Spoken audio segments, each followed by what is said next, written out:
Guten Morgen, meine Damen und Herren. Ich freue mich sehr, dass ich hier bin. Aber Deutsch ist nicht meine Muttersprache, so deswegen würde weiter ich auf Englisch sprechen. Es ist eine Ehre, zu hier sein. So the Chaos Computer Club to me is like family, and it is such an honor to be able to speak to everyone here, and it is ridiculous that they asked me to give the keynote. I hope that I am not wasting 3,000 collective hours of the smartest people on the planet with what I have to say in the next 60 minutes.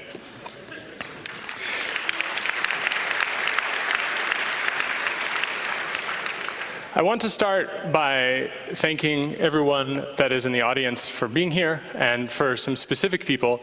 I want to call out Laura Poitras, who's this woman here next to the woman with the camera, because she produced and edited the videos that we're going to see. I've been working with her quite a lot, and she's a very inspirational, wonderful artist who I love deeply.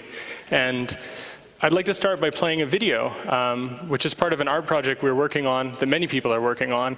And if we could play that first video, I think it would be a good way to start this off.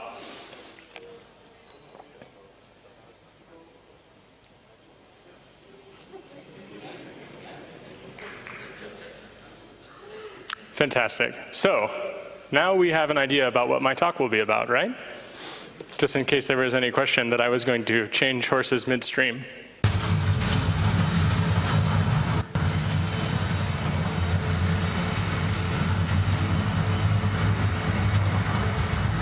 This is a location, it's called Bluffdale, Utah. And this is one of the largest data centers that we know of that the NSA is currently constructing. And there is a question, of course, about what it is that they are trying to build, why they're building it, what exactly they plan to do with this space, and how they will use this space. And I'm going to talk a bit about this. Nice. And what I'm hoping to also point out is that this is everyone's department.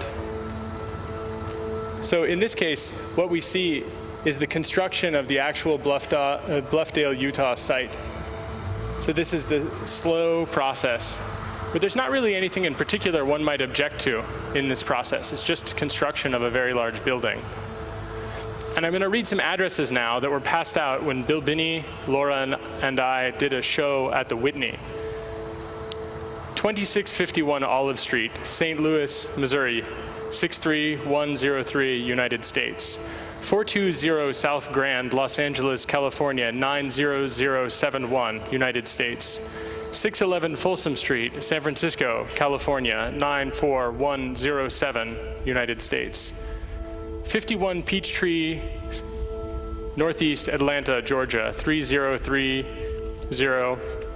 United States. 10 South Canal, Chicago, Illinois, 60606, United States.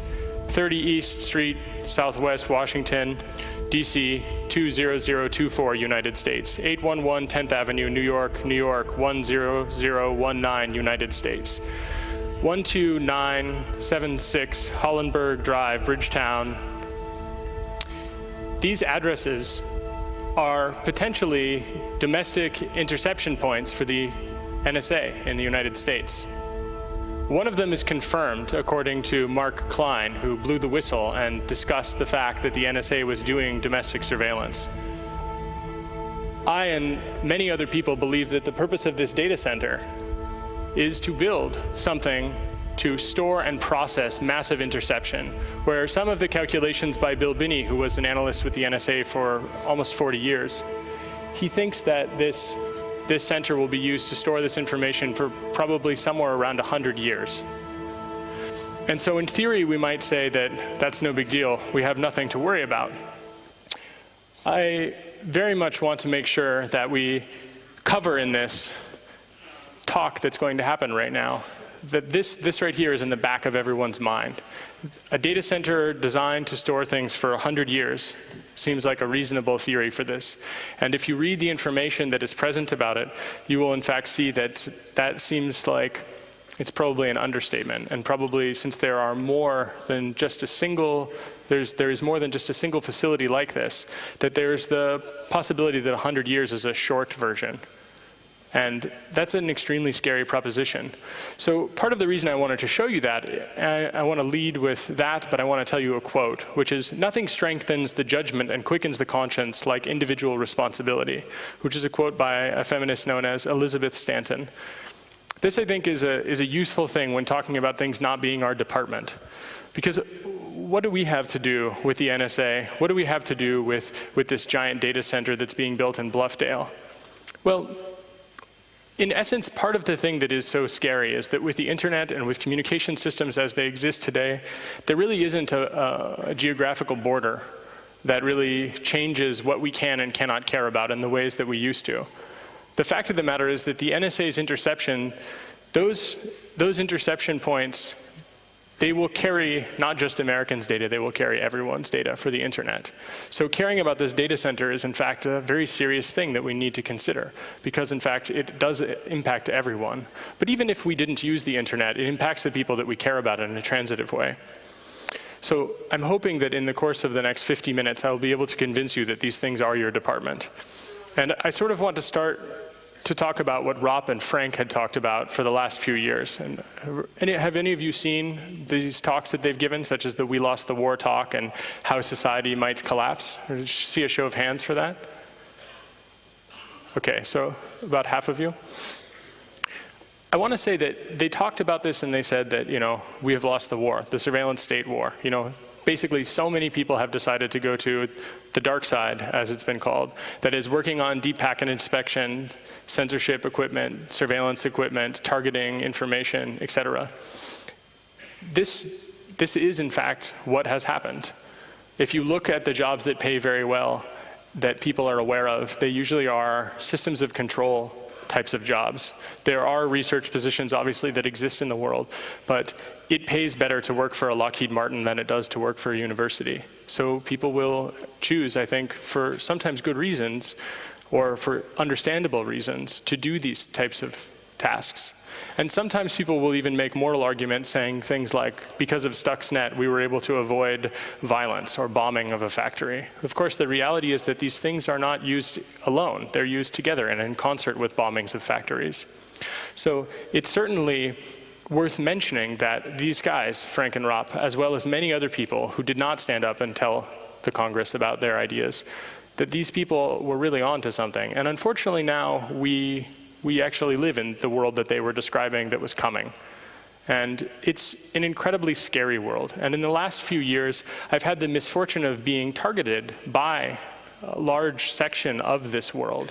And I can tell you that it's been quite an uncomfortable series of days. Just one day after the other is the way to take it, or the way to deal with it. And this is not a comfortable or easy way to live. And when Frank and Ropp talked about this, they still had some kind of hope in their voice, and I think that that was important. So what I wanted to do was to try to take that hope and to focus on it, and to try to take it and say that despite the fact that there are these oppressive systems of control, and despite the fact that we do now live in a surveillance state, that it may still, I think reasonably so, be possible to resist the surveillance state and to turn things around if we wish. And I think that there may come a time in which that is not true. I don't believe that that time has yet arrived. So Frank wanted me very much to stress this notion that we can make a choice about what we do with our time. That is, this notion of the dark and the light side. I personally don't think that the sort of black and white hat, black hat ethics make any sense, because I don't define my ethical or moral framework by making comparisons to black and white 1950s cowboys movies. And I'd like to say that there's some nuance there. But there are some simple things that you can do to decide if you're working on something which is oppressive.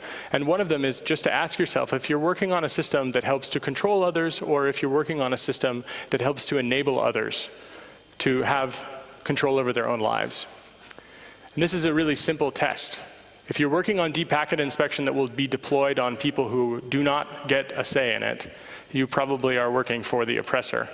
It's not guaranteed, because there are many layers of indirection. Blue Coat probably doesn't think of themselves as being a tool in a military dictatorship's toolbox, but the reality is that when the Assad government, or when the Burmese military dictatorship, or their alleged free market companies in Burma use Blue Coat, which they both do, they have for some time, and they will probably continue to, Blue Coat is, in fact, part of that system of control. Now, are they responsible? That's a good question. I don't have an answer to that, but I do have an answer to whether or not I think that they play a role in it, and that is that they do. What role it remains to be seen. And what I'm hopeful about is that some people, especially the people in this room, have actually made the choice that is the opposite of that. They've decided to work on systems that help enable people to be free. When, for example, we see that Mitch Altman from Noisebridge has dedicated his life to teaching people about electronics and to open hardware and free software, we see that he is enabling people in a positive way. And this is something that we as a community, I think, should really step up commending people who do this. Bunny Huang, who builds open hardware, he is a hero. When, you can applaud that if you wish. The thing is that I probably can't do it, but I wrote a list of names of people that inspired me over breakfast one day, and it's pretty long, so I'm not going to read all of it. But the same is true for Lady Ada, Christine Corbett, and amazing people everywhere, people who don't have names, who are basically anonymous in the community. But we should look to them, and we should look to them with pride, and we should look to them with support and mutual aid and solidarity, because it's not just negative stuff. Not everybody in here works for Finn Fisher, right? And in fact, probably more people in here work against Finn Fisher. Thanks for that. And so to that end, we can make a choice about what we'd like to do. And it is possible to make a living making free software for freedom instead of closed source proprietary malware for cops.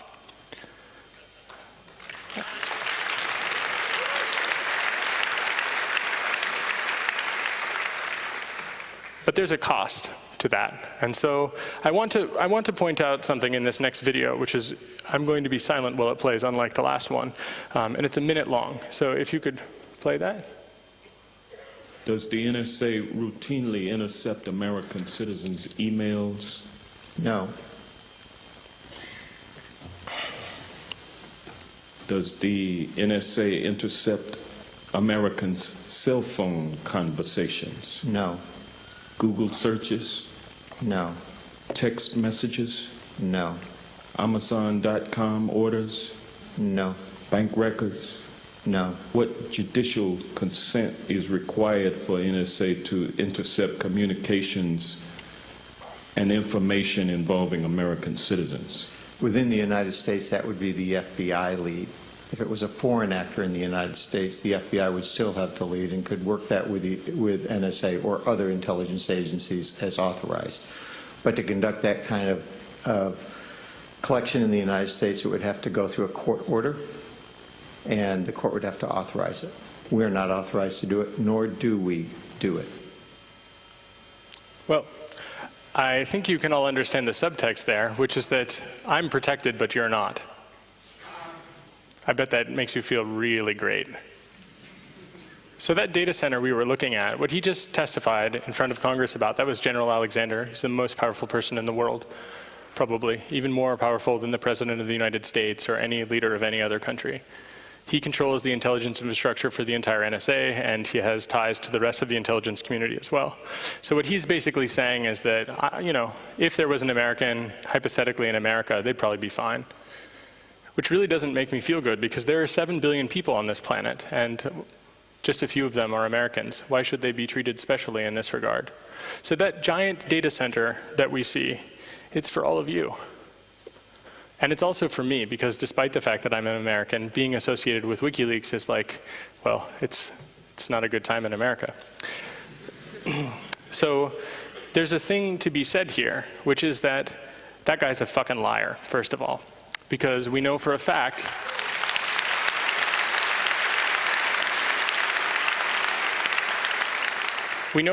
from Mark Klein that the NSA was in fact doing dragnet surveillance of all of those things. So straight up, the guy's a liar. But then on top of being a liar, which is bad enough in this context, he doesn't even bother to pretend that you have any value at all, and that you have rights, and that your privacy is important, and that your human dignity matters because of where you happen to be born and what flag he imagines you flying. That to me is very depressing, and I feel like it actually gives the rest of humanity that lives in America a very bad name. And so I'm very sorry for that. But I want to talk about some other things that tie together with that. Because if we just think about massive surveillance in isolation, I think, will have quite a problem, quite a series of problems, in fact. So let's talk about some things that all have commonality with the surveillance state. First of all, data retention and retroactive policing, which is clearly a human rights violation in Europe. It's clearly the case that this type of activity taking place creates suspects out of everyone. And being a suspect is to already not be free, in my experience. And in fact, in the 1800s, there was a British author who wrote that to be free from suspicion is one of the first freedoms that is important for being free in the rest of your life. When you are followed around, when you are being investigated because of the whim of someone, this is the beginning of the end of your freedom. So it seems that data retention is the beginning of the end of many of our freedoms in bulk. And that is a very scary thing. And when people do retroactive policing, it is when they apply that lack of freedom in a very specific way. And then they take these actions. They depends, of course, on which state you happen to be in and which fiber optic cables happened to be in use when your bits were crossing it. But how does this actually play out? It depends, right? And it depends in a very specific sense. So for example, drone killings, and I'm not just talking about Anwar al-Awlaki's innocent 16-year-old son in Yemen, but drone killings of thousands of people. The targeting information is fed to the CIA and to other groups from surveillance listening points, from intelligence factories. So there is a direct relationship between surveillance and support of straight-up murder. That is something which sounds scary, but what makes it even scarier is that the way that those drone killings are carried out is that the central committee who gets to decide who lives and dies, or Obama's assassination star chamber, that central committee, which sounds a lot to me like some of the Soviet rhetoric I remember from my childhood, that central committee decides non-democratically who gets to be assassinated. And it's just a hop or two away from surveillance. So when you assist the surveillance state, you literally are helping to kill fucking children. That's something which is maybe not going to help me sleep at night. And you can choose not to be a part of that. Almost every person in here, I think, has made that choice. But if you're on the fence, I guess you can guess where I would suggest you go. But there are some more ties, because let's say that drone killing just seems a little too far off, right? Well, in Uganda, there has been a proposal for some time now, which seems to be almost pushed back, but not quite, where they wish to make it a death sentence for being a homosexual, where aggravated homosexuality is a crime. I think that's where you continue to flip your wrist. I'm not quite sure what aggravated homosexuality means, but this basic notion that someone would be forced to report on you, or they would also go to prison. This is something which surveillance will impact greatly, and it will make a huge difference. Of course, we can talk about wider things, such as the Chinese oppression of the Tibetan people. We can talk about police backdoors and other so-called lawful interception malware. We can talk about wars of aggression in Iraq and Afghanistan. The surveillance state touches everything. And it is more than that. It is the fact that the surveillance state is part of a system of control that causes much suffering. It may also bring some good things into this world, but with the secrecy, the surveillance state becomes something that is totally unaccountable. So we can look at some other things that are quite concerning, and we can see that there are ties that are not as obvious. The military trials of political prisoners in Egypt, the genocide of the Syrian people right now, the British and Swedish justice regarding Julian Assange, the right-wing Nazi sympathizers here in Germany that gave murdering Nazis passports and help and are still not held to account, the oppression and crackdown on WikiLeaks-related or so-called WL-tainted people, companies that sell equipment to brutal dictatorships and authoritarian regimes for both surveillance or censorship, sometimes both. The reality is that secret police and spying agencies actually change our ability to govern ourselves freely. And they do it in such a way that it is not obvious, and it is seemingly impossible to resist. Because these things themselves are secret, it becomes extremely difficult for us to even know where to begin resisting. At its core, in the United States, where this has gone, is that we have secret laws with secret interpretations and a total lack of accountability. And fundamentally, what these things are is that they are oppressive, vanguardist approaches that are vanguard approaches to authoritarianism. They're insultingly paternalistic and allegedly above the law. If you've ever had the opportunity to meet some of the people that work in these intelligence agencies that are still there, some of them are quite good. They're fundamentally awesome people. But then when it comes to their job, they're in a pretty terrible place. That is, if they wish to keep their job, they are not really free to dissent. If we look at people, for example, like Bill Binney and Thomas Drake, what we see is that when you dissent, you will be crushed. Your family life will be ruined. There are huge costs to telling the truth, and there are huge costs to asking for a more just system. Bill Binney really actually blew my mind in a particular way. I thought surely a guy who worked at the NSA for 40 years, we wouldn't have a lot in common. But it turns out that he said to me that he thought that the spying was actually an immoral thing, but that maybe during the Cold War it was a necessary evil. That is, he thought that maybe they could prevent total atomic warfare. And at the same time, he recognized that it was not the right thing to do to spy on people, that that should not be the end in itself. I was really touched by that, because usually it is the case that someone would say, well, except for Americans. You can spy on everybody, but not Americans. And for him, the turning point, as I understand it, was that he decided that it was wrong to spy on everybody. And when they decided to spy on Americans, it was clear that they could not be trusted to spy even on any person, any single person, and to do it in a way which would be producing justice. That was very surprising to me. It actually made me change my mind quite a lot about people who might work at the NSA. But then it turns out that he has suffered a great deal as a result of having that opinion. So maybe it doesn't change my mind that much about the people that are still there. But fundamentally, human rights, in theory, should be something that we can work for collectively as a human race, as a group of people. And yet it doesn't really seem that that is what is happening. There's a lot of rhetoric about it, but when you kill hundreds of thousands of people, it's very difficult to talk about the benefits of these technologies in a way that doesn't seem like grouping, just simple grouping. So it happens that we develop these sort of psychological defenses to it. So half of the people that I have met and discussed this with, when this is the first time they've considered the surveillance state, they talk about it in terms of their initial reaction where they've put in 5 minutes of thought. And they say, well, it doesn't concern me, or it won't impact me. In fact, the only people who are getting it are people who deserve it. You know, they're under legitimate investigation. Not actually sure what a legitimate investigation is when you can't actually hold people to account and there are secret laws. Right? Rule by law and the rule of law are not exactly the same thing. Rule by decree doesn't mean that it is just, simply because it's written down, especially if the interpretation is secret.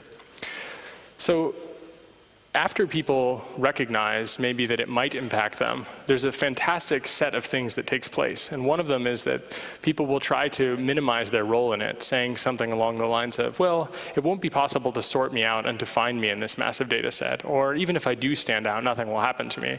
And then eventually, if they happen to be as unlucky as I have been in the last few years, they'll say something along the lines of, well, the system works and no injustice will occur because the state is benign. There are not many people that I have met that have gotten to that stage who actually continue to think that for very long. It might be worth considering that perhaps we don't have to get to that point to recognize that there is great folly in that set of thoughts and that plan for thinking about it. It might be the case that the surveillance state that exists, in fact, is negative, even if we do not yet understand fully its negative effects. So you see this also as a social defense in groups, as a reaction.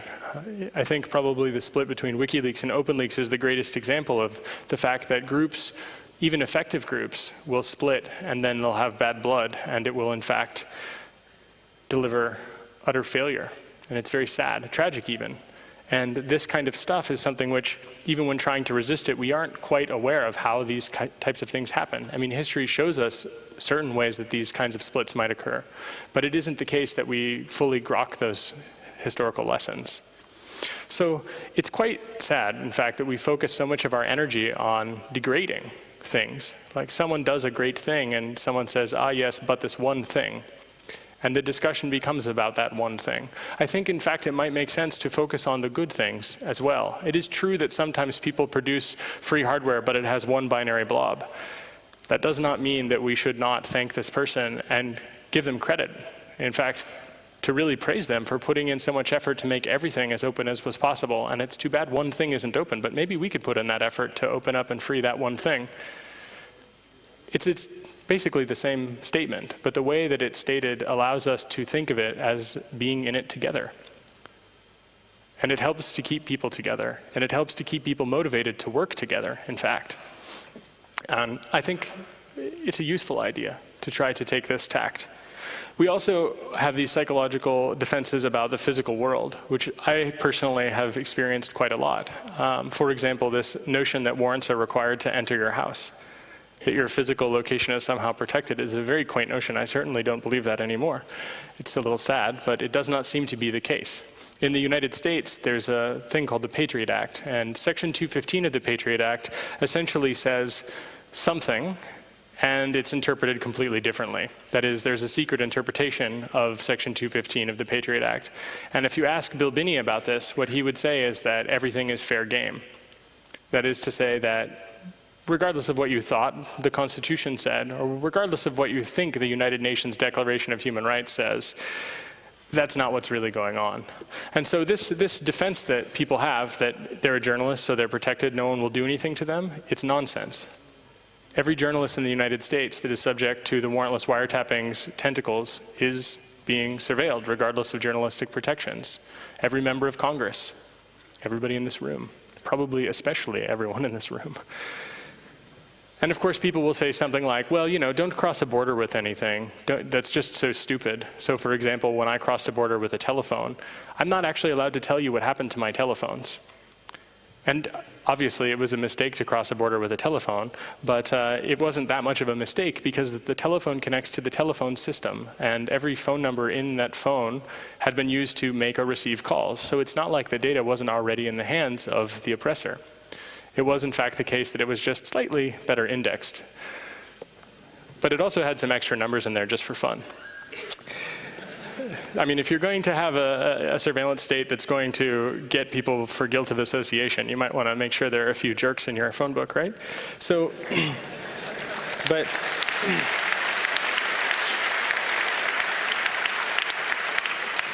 the reality is that, well, I can cross a border without anything of consequence. That is me deciding to become subdued, and it is me deciding to accept the oppression. And everyone here can make that choice, but I say, fuck that. That's not a choice that we should make. That's, in fact, a coping mechanism. And these kinds of coping mechanisms are a response to feeling a lack of agency, a feeling of total helplessness. For example, people will run through their mind like, how will I eat? How will I feed my children? How will I educate them? If I don't play along, if I don't comply, they'll make my life hell. Part of the problem here, and it's funny to say it in Europe because it's such a different context, but part of the problem here is the state. When the state has the power to make you make those kinds of thoughts appear in your head, when it allows you to create that and to make those choices, we become less free. So maybe recognizing those coping mechanisms and then trying to progress to the next one, trying to progress to the next thought could be helpful. I think that it's helpful. And for me, what I have tried to do is that I have tried to recognize that I am trying to cope with a situation that is impossible to cope with at times. I mean, there's really nothing quite going to ruin your night like feeling like an entire state is stepping on your throat. It's not even great to talk about at parties. I mean, there's really not a lot that is good about it. But there is some good that can come of it, and that is to show other people that it is not total, that it does not merely end in tears. I mean, it might, but it doesn't every single day. You get to choose how this goes. I had the opportunity recently to meet the Dalai Lama in India about 2 weeks ago, and to meet the Tibetan people who had escaped from Tibet under the oppressive Chinese rule. People who had been shot, their stomachs ripped out, their skulls cracked open, their teeth knocked out, their families jailed. You name it, they've experienced it. And I realized I have no problems. By comparison, especially, but I recognize something, which is that these are the friendliest, nicest people you can imagine. I mean, it's really quite a touching thing. Despite the fact that about 100 years ago they were a brutal theocracy, they certainly have learned since then. And it is the case that we can decide how it is we cope with these things. We can become increasingly cold and atomized. We can become destroyed. We can undermine our communities. We can work against our own interests in the long run, or we can choose to try to find joy in the life that we have. And we can try to have a better world than the one that we have just come from, that we have experienced. when I look at Bill Binney and Thomas Drake and Jessalyn Radcliffe and John Kirikou, who are some amazing whistleblowers in the United States, and 3 of them are in fact in the audience here and have a talk later today that you should attend. It is the best thing, I think, at the Congress. And I'm including this talk. So these guys and Jessalyn are amazing, and I recommend that you hear their story, because they will be able to tell you about what it is like to stand up for the right things, and to even to try to do it in the most straightforward way possible, exactly by the book. Binney basically took a decade working through the system itself, only to find out that the system itself isn't working to take care of the problems it's supposed to take care of. So this is a guy who, in my opinion, went through every possible hoop that I wouldn't even have bothered to jump through. But he proved to me that I wouldn't bother for a good reason. I mean, it does not work out well. And I mean, there is something to be said about this, but their story, I can't do justice by talking about it. Just the same way that I can't do justice to the story of Bradley Manning. I can't do justice to the story of Julian and what he is facing right now.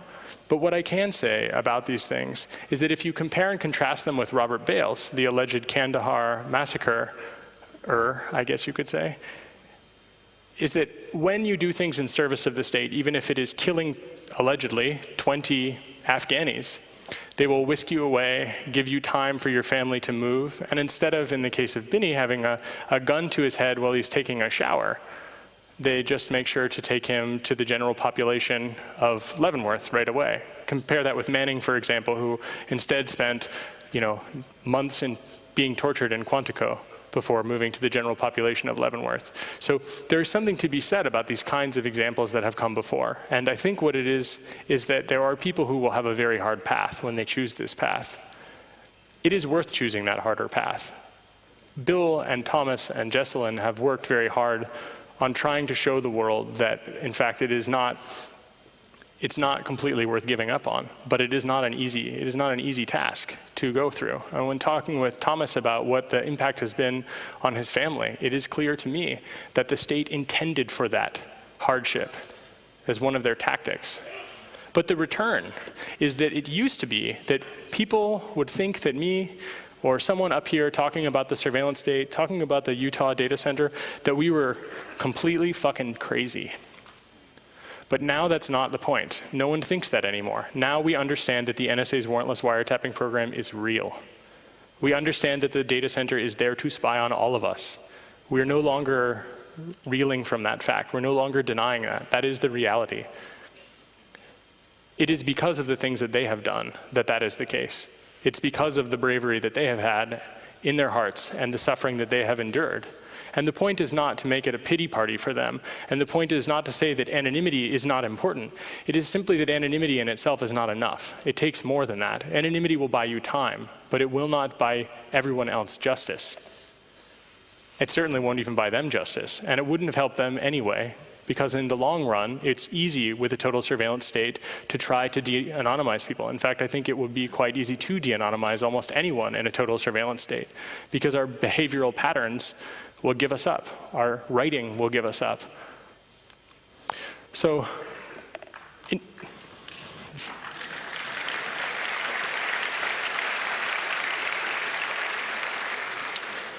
theory, the things that I've said are things that are not probably new to anyone here. And you often hear that as a tactic for dismissal. Well, it's nothing new. There's nothing special there. And I hear that. And I'd like to raise you a please stop, adults are talking. Because it is true that some of these things are not new. But the reality is that we need to actually do something about it, regardless of how long we've known that it is wrong. So there are things that we can, in fact, do. And it is worth mentioning that this is not just happening to people that are whistleblowers or associated with the most dangerous people on the internet or anonymity or something like that. This happens to regular people. I'm going to tell you briefly for about 2 minutes an example of this. And it's a very personal example, which I sort of have been debating about whether or not I was going to mention. And I think I'll mention it just because I think that it is important. In the United States, it's probably not surprising to most of the people here, I have a mother. And my mother, I know, but My mother and I are not particularly close, and unfortunately for her, she's quite mentally ill, and it's a very sad story, and her life is quite tragic, more tragic than any person that I have mentioned so far. But what is most tragic about her is that in the last 2 years, about the time that my harassment from the United States government started, but probably not related, she was arrested and jailed. And the state broke basically every law that you can imagine in arresting her, including breaking into her house without a warrant for arrest or for search. Despite the fact that she was arrested under totally bogus circumstances, and despite the fact that her life has been utterly destroyed, where her house has been taken and her property has been taken from her, and she has literally nothing left, she was forcibly committed to a mental institution.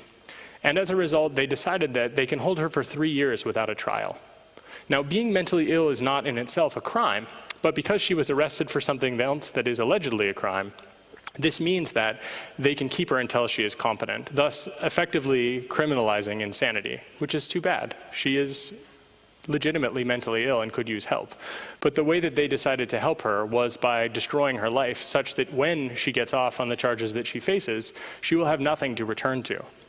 So these are the effects of a totalitarian society that goes after Bill Binney, Thomas Drake, Jessalyn Radcliffe, Bradley Manning, Julian Assange, and myself.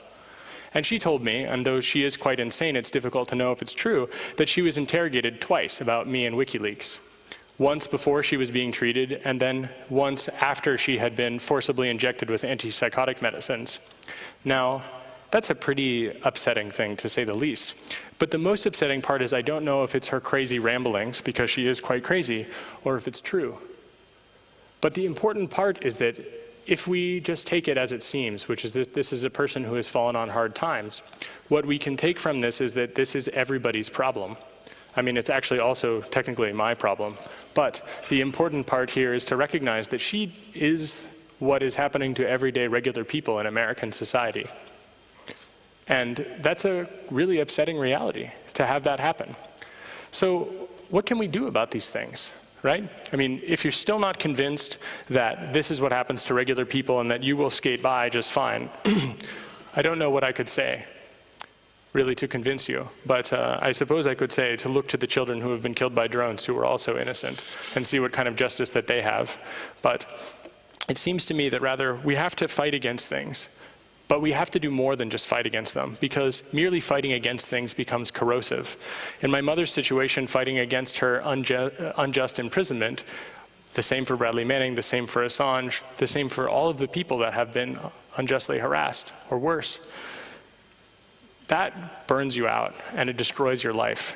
And it destroys your ability to feel hope, to have fun, to be able to relax. I can't even remember the last time that I did not go to sleep wondering if I would wake up with a gun in my mouth when living in the United States. Because that's the kind of world that we live in now. And maybe you're lucky and you don't live in that world, but the reality is that lots of people do live in that world. And whether or not they deserve it, there's something to be said about people who are not arrested who have to worry about that kind of stuff. Maybe that's not the world we want to live in. So what if instead we tried to not just fight against things, but to build alternatives, and specifically to try to build sustainable alternatives, and to come to terms with the fact that we are losing our democracies around the world, and that we are losing our agency, where we are increasingly depressed about the kind of democratic oversight that we have, and feeling like we don't have representation in our respective parliaments and congresses. That, I think, is a really good step to take, because it means that we can start to take other steps. Because once we admit we have this problem, we can try to do something about this problem. At the Tor project, one of the things that we've been trying to do is to build a thing called the Uniprobe, and Arturo Falasto and Isis Lovecraft, who are two of the most awesome Python hackers on the planet, they have been working on a probe to try to detect internet censorship so that we can do something about this. They are building a positive alternative where we will have data to be able to talk about human rights violations in the context of scientific observation, which will allow us to actually be able to have conversations about whether or not this does the right thing for our societies, whether or not these are trade issues. This kind of constructive approach is awesome, and we should applaud it. I don't know if you want to stand up, Arturo, but you should.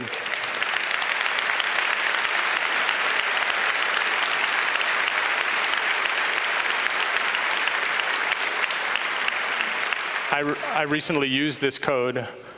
I wrote the very, very first version of Uniprobe, and Arturo was so disgusted with it that he rewrote it from scratch. I admit, I think that was probably the right choice. But I used it in Burma. And using this, we accidentally discovered a new way to detect censorship and surveillance that we had not previously considered, which was, even if you don't know a censored site, if you use Twisted, it's so efficient that it will crash the Blue Coat device for non-censored sites. Thank you, Blue Coat. These kinds of positive, constructive approaches are worth talking about, and there are lots of them. Everybody that's worked on GNU projects, everyone that's worked on free software and open source software, everyone in this room that has worked on hardware, who's worked on documentation, these are things which we should try to focus on, and we should do it towards some goals. We should try to consider that when we build free and open source software, when we build free and open source hardware, we are enabling people to be free in ways that they previously were not. Literally, people that write free software are granting liberties.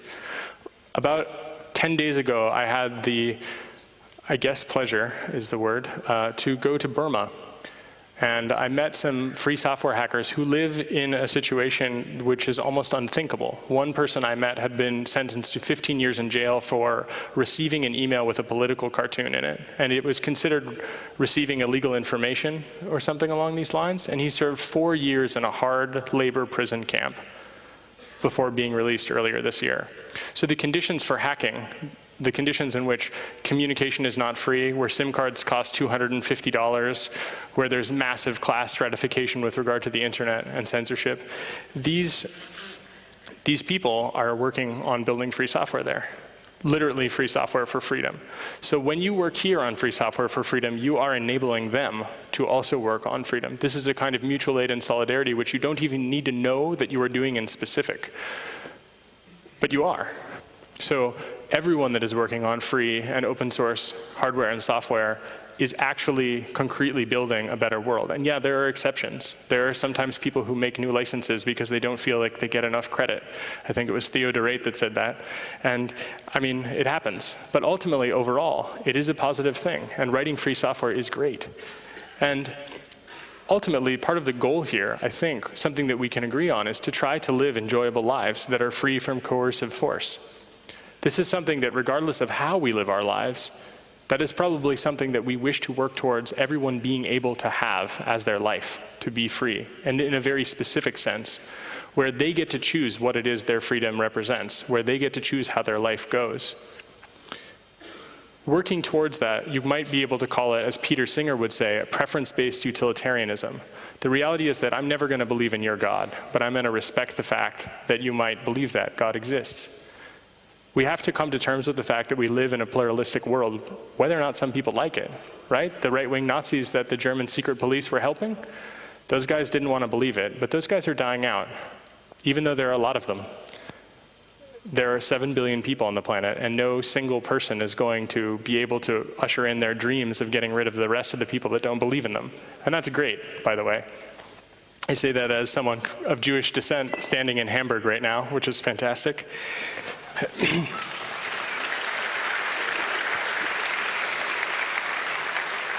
So even though Rop, who is in the audience here, is feeling pretty burnt out and is feeling that things are hard, because they are hard, it doesn't mean that it's a lost cause.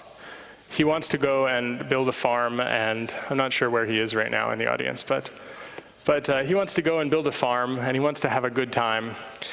And I think that's great. I think that that is a method of resistance that is worth exploring. But I also think for people that aren't yet burned out, that there's a changing of the guards that is taking place. And so it is a new generation's time to do what Rop has done for the last 30 years. Is that about right? Gosh, we should thank him for that, I might add.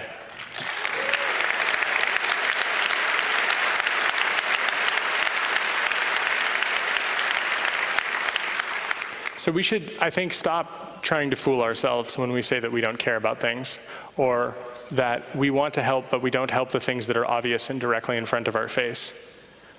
We should try to work together, I think, to try to build independent structures to replace the parts of the state that have been dismantled. This is something which is, I think, highfalutin and difficult for people to grok, but part of the reason that we lose so much in our societies is because we don't have democratic control over the things that matter to us. So what we need to do is to try to replace those structures. The structures especially that are missing. And that includes stuff that's not very sexy, like childcare and education, as well as, open and free basebands for cell phones. It's all related. So I think we have to move from a world where we act, not just a world where we react. And there is a story about Emma Goldman, who's one of the greatest feminists and anarchists to ever walk on this earth in terms of the work that she has done. And she talked about how she wanted to see the world to be a better place, and she wanted to bring about this anarchist utopia. And an old man confronted her, saying, well, I would like 1 hour extra of leisure time, and I recognize that compromising makes it difficult. But, I'm old, and I will die, and I will never know your anarchist utopia. So 1 extra hour of leisure time a week is very useful to me, and it's all that I will ever see.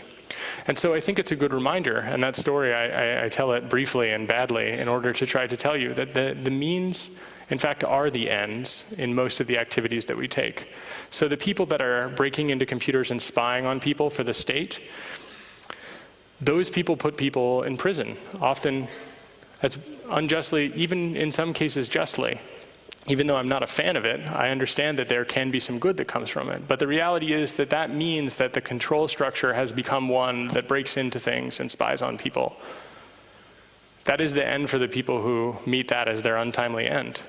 And I recognize that this kind of means-ends discussion is one that is quite controversial. But the reality is that when we don't act with compassion on a daily basis for people who are suffering every day, when we look the other way because of petty fights, as an example, the way that many people, because they do not like certain aspects of Julian Assange or Bradley Manning, that they look the other way for the injustice that they face, even despite the fact that there is a difference of opinion about many things. People do not deserve to be tortured, and people do not deserve to be unjustly imprisoned. To me, I think that, you can clap if you want.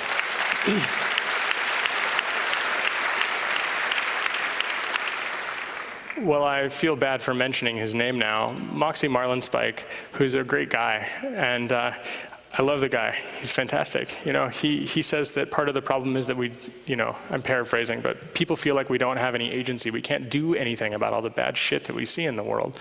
But the reality is that we actually do. So if you believe, let's take a survey. Raise your hand if you think anonymity is something that is good and that you think is a fundamental right we should all have. Now raise your hand if you want to do something about it. Now keep your hand up if you're going to run a Tor relay. Everybody that put your hand down, why aren't you running a Tor relay? You can do something about it right now. There are costs.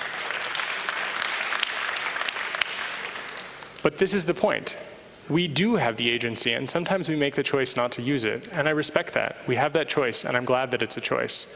But we should recognize that when we choose not to do things, or when we are afraid, that that is what it is.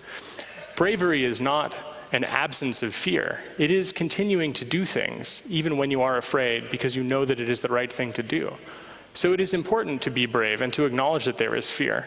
It is important to refuse to be atomized in our society. It is important, I think, to have solidarity with broad causes rather than simply pointing out the differences of things that we do not agree with. Having mutual aid with humanity as a whole is something which is very highfalutin and out in outer space, in a sense. But this is the hacker community that wants to put people on the moon, so I believe that we can accomplish a little goodwill towards each other as well.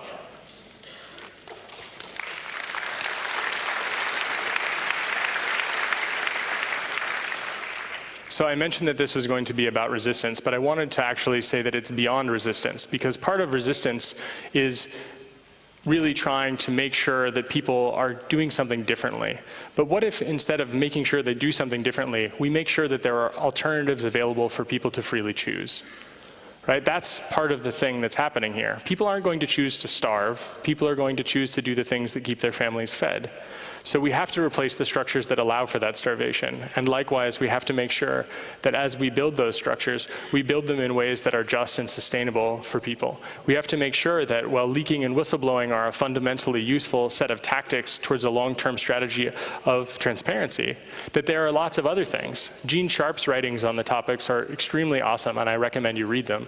Because singing and dancing in the street, even though it doesn't seem like it's helpful, it is documented to have brought down dictatorships. There are lots of things that we can do to continue and to really carry forward the bit of democracies that we have left in this world, and actually to expand them further and to help other people. And it's worth doing it, right? I mean, hacktivism as a strategy is, I think, worthwhile, but it's worth also mentioning that while breaking into something is sometimes technically quite difficult, it's fundamentally much easier than building something that is something that everyone can use freely, something that is going to benefit people. But let's talk about some of these basic tactics for just a moment, as I'm almost out of time. But there are things that are scary. Like when I say that we should get rid of secret police in the world, people expect lightning to strike or a sniper rifle to like release some magic pink dust from the back of my neck. But the thing is that the secrecy is what gives power. And so I think what we should try to do is that if we have secret police that are not democratically interfering with society, you should out them. That's important to do. Reveal them. Reveal who it is that is doing a thing that is decidedly illegal, and ask for accountability. If it is decidedly illegal, that they are doing something that is, for example, helping right-wing murderers, then show that that's not what society actually wishes these people to do. Because otherwise there is a kind of culpability. This notion that it's not your department is nonsense. It's all of our department. You get to make a choice between living a life where you are going to have quite a lot of shame in the end, or one where the whole earth is your department. And that's a choice we all get to make, and we all make it all the time. I'm honestly humbled that people like Karsten Losing in the front row here could have chosen to work a cushy job at a university, but he chose to work on metrics for the Tor project. He's a brilliant guy who can probably do anything he would want, and he has chosen to do great work helping people to speak freely. And the same with Linus Nordberg and with George and with other people in this audience. So you can make that choice, and the return is the freedoms that we actually have now in our life. So I think that, I want to close by saying that when you hear that governments are murdering people, that you don't just brush it off, that you actually think about it. You look to who's accountable about it and collect data. Rop actually encouraged me to think about this. We may not be able to bring justice for people today, but when we have data on the people that have done this tomorrow might be the day when we get to bring those people justice. Not brushing it off, not becoming desensitized to it, keeping that around, that will allow us to hold people accountable later, even though right now we can't. License plate scanners across your city, get that data. One useful thing you can do with that data is you can reveal all of the covert surveillance taking place in that city. Think about it for a few minutes and you'll figure it out. It's not very hard. So then reveal that information, because spying is wrong, because spying is an affront to your human dignity. Data retention, same deal. Get that data, use that data for something useful. Try to make sure that it is clear that those are not the decisions and trade-offs we want, where a total surveillance state won't actually allow even special people to retain their specialness. It's quite dangerous when you have a total surveillance state, but we have not yet fully understood that yet.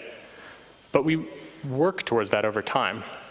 So if I think I were to leave you with just one thing, I would leave you with something the Dalai Lama said in his teachings. I'm fundamentally not a religious person at all, and so I'm going to leave out the last part that he said, because it doesn't really jive with what I'm trying to tell you. But I'll tell you what it is, but I'm not going to say it at the same time. He said that death is certain, but the time of death is uncertain. And I think that this is something which is hard to cope with, but it's something I've heard from Bill Binney, actually, which is very inspiring. I've also heard it from Dan Ellsberg. They both said that they're old men and they've got nothing to lose, and that they're going to do the best that they can, because, well, what are they going to do? Jail me for the rest of their life, they say? That's awesome that they would say that, because they may only have a little bit of life left. They're both older guys. But I think the important part is to recognize that they're coping with that certainty, that they will have to sleep at night, that they get to choose what they're going to do with the remaining precious bits of time that they have. And they have chosen directly and clearly that it is their department to do the things that are within their control, to not sit idly by, to not be complicit in serious things that are going seriously wrong. And so what the Dalai Lama also said was that at the time of death, the only thing that will help you is religious practice. And I think that might be true on a personal level, but on a societal level, another thing that helps is to recognize that we all are going at different paces. And so as people make these choices, they impact the world and what other people can do with their lives. So Bill Binney's actions, he may not live to see all of these things come to fruition, but the important part is that because of what he has done, it has inspired others. And those other people will take action and activity that will make the world a better place. So with that said, I'd like to say that some of the goals I've laid out in this, I'd like to think that they are everyone's department, and happy hacking. Thanks for having me.